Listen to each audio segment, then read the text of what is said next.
يا أيها الناس إنا خلقناكم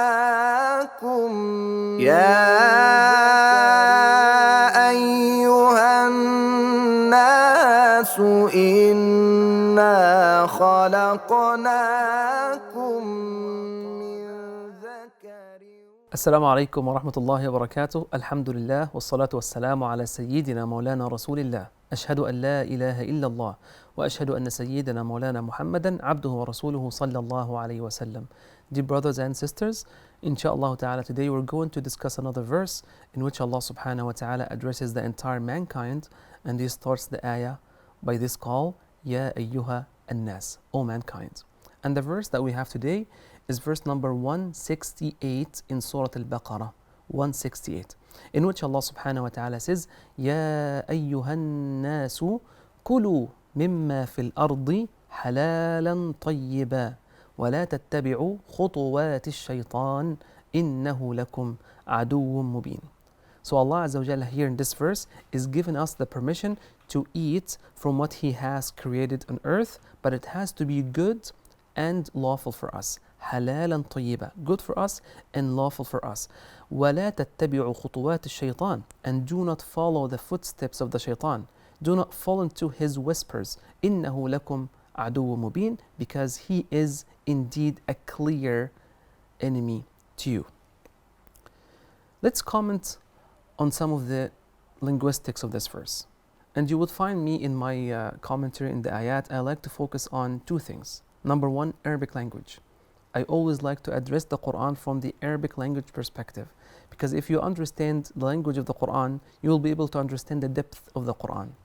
If you read any translation, most likely the translation is going to be word to word. It's going to be very brief. But the Arabic language is a difficult language, and it's meant to be difficult because it's the language of the Quran, the most sacred book in the world. So you need to understand the linguistics of the Quran and the depth of every Arabic word. So Allah Azza wa Jal said here, Kulu. When you look at the word Kulu, which means in translation eat, it's an order, it's a commandment. But in Arabic language, not every commandment means it's an obligation. Sometimes when there's a commandment, you read it as an order, but it's not an order. Sometimes the order means recommendation. It's recommended. You should do something. It's not that you must do it.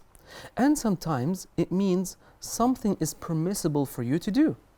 Just permissible. It's not even recommended. Like in this verse. When Allah says Kulu, He doesn't mean that you have to eat every day 5 times, that you have to pray, for example. If you don't want to eat, you don't have to eat. But make sure you don't kill yourself. Because Allah said, وَلَا تَقْتُلُوا أَنفُسَكُمْ. If you don't want to eat, because let's say you want to lose weight, or because you're sick, there are certain types of food you cannot eat. No one is going to tell you, Allah said kulu, because the commandment here is for permissibility. Why am I saying this? I'm saying this even though you might think it's so easy to understand, but no.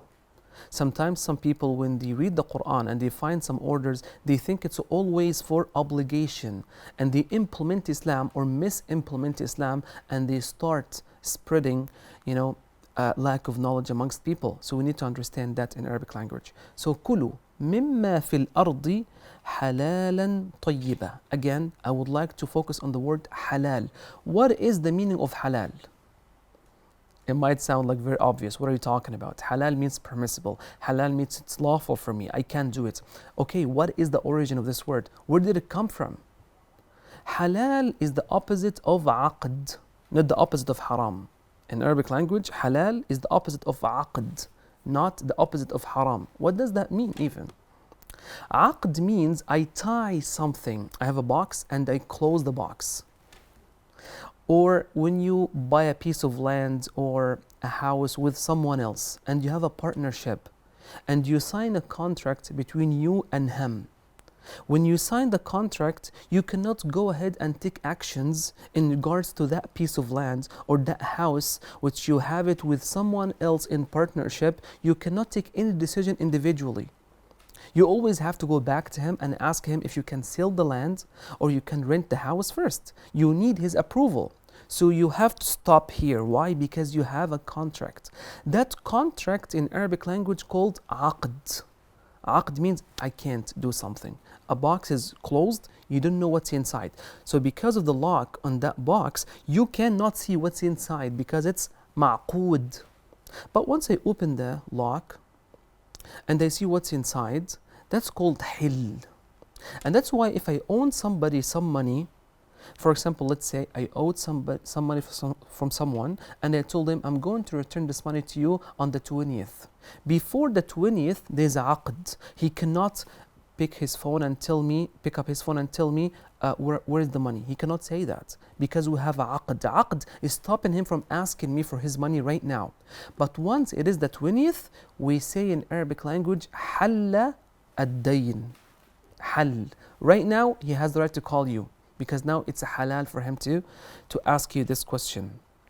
And that's why when you are in Hajj, for example, when you are in a state of ihram, you cannot do certain things. You cannot shave your hair, you cannot clip your nails, you cannot have intimacy with your spouse, you cannot apply perfume because you are in a state of ihram, in a state of aqd. But once you're done with your rituals at Hajj or Umrah, you are now in a state of halal. You can do whatever you want.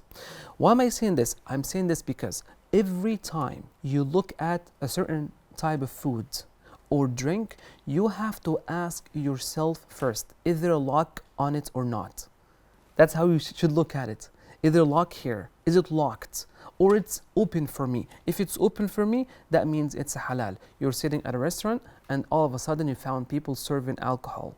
You're not even allowed to sit in that restaurant if you have the ability to get out of that place. Or you have another halal restaurant to go to. You wouldn't face these problems in Muslim countries. Because in Muslim countries, you have a lot of halal options. Everything almost is halal. But when you go to Western countries, you can go to a restaurant where it has a bar, or where people drink alcohol, or people eat pork, and you're not comfortable doing that. You don't feel comfortable sitting in that place. So you have to get up and walk away if it's alcohol. Because Rasulullah told us, you're not allowed to sit in a place that alcohol is being served on.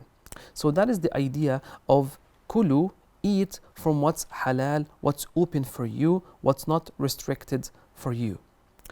Al-halal or al-haram can be of two kinds. As Imam al-Fakhr al-Razi said in his tafsir, we have two types of haram. Haram food or haram drinks.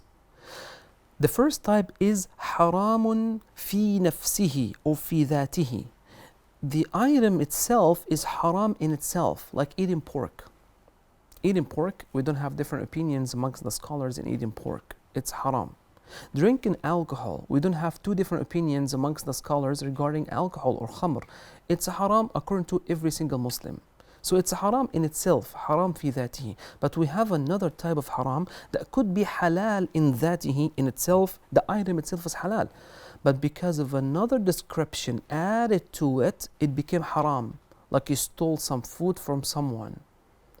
I stole a piece of meat, a sandwich, chicken sandwich from someone else. That's a haram. It's like somebody stole a piece of land and he decided to pray in that piece of land. And this case is known in our tradition as as-salah fil ard al-makhsuba. So you stole a land, it's a haram. But you're going to pray. Prayer is an obligation and it's halal for you to pray anywhere. But to pray in that particular stolen land, it's haram. The action of prayer is haram. The action of prayer in this particular land is haram. So what I'm trying to say is this. Some people, they take advantages of systems. For example, they are not in need financially, but they apply for the government and they give false bank statements. They don't want to have they take money in cash because they want to cheat the government and say to the government, this is my income and that's why I'm proving to you that I need this amount of money. Please give me the amount of money that I deserve.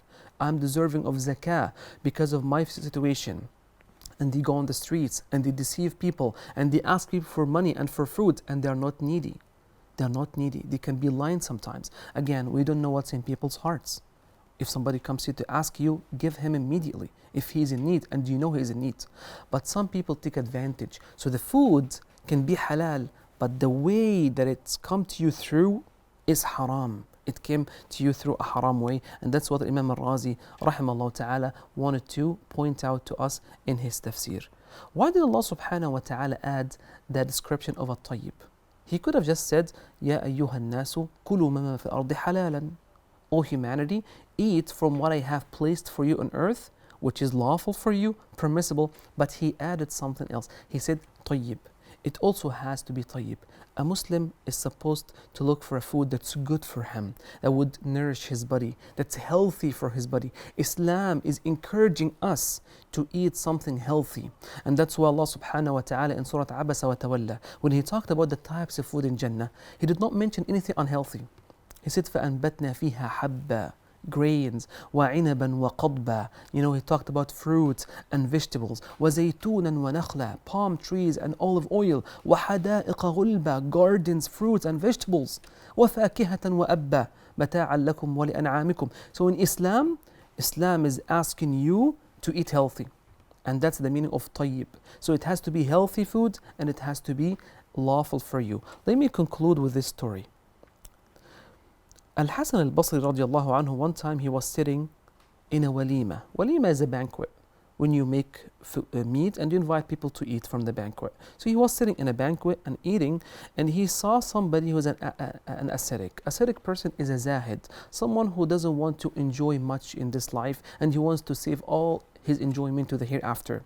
So Sayyidina Hassan was sitting and he saw an ascetic who is refraining from eating some halwa. This is sweet, you know, there's a main course you eat and then there's halwa after the main course. He said, no, I'm not going to eat halwa because that's excessive. I don't want to go to excess. That's too much. I'm not eating halwa. Sayyidina Hassan al-Basri told him, Kul ya luka'. Luka' means young boy. You don't know what you're talking about. You're acting like a child. Eat the sweet. Eat the sweet. That's Allah's provision for you. It's a halal and it's a beautiful. It's good tasting. Eat from it. And then he gave him the lesson that I'm going to conclude with. He told him, فَوَاللَّهِ لَنِعْمَةُ اللَّهِ عَلَيْكَ فِي الْمَاءِ الْبَارِدِ فِي الْيَوْمِ الْحَارِ أَكْبَرُ مِنْ نِعْمَتِهِ عَلَيْكَ فِي الْحَلْوَى.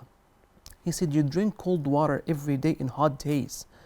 He said, Wallahi, I swear to Allah, the blessing of Allah on you in drinking cold water in a hot day is bigger than His blessing on you in this sweet.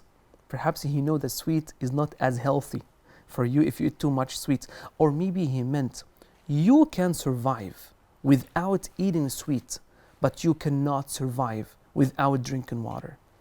أقول قولي هذا واستغفر الله لي ولكم والسلام عليكم ورحمة الله وبركاته. يا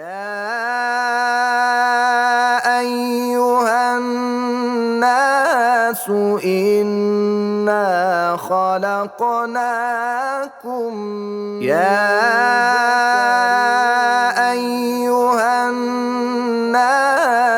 إنا خلقناكم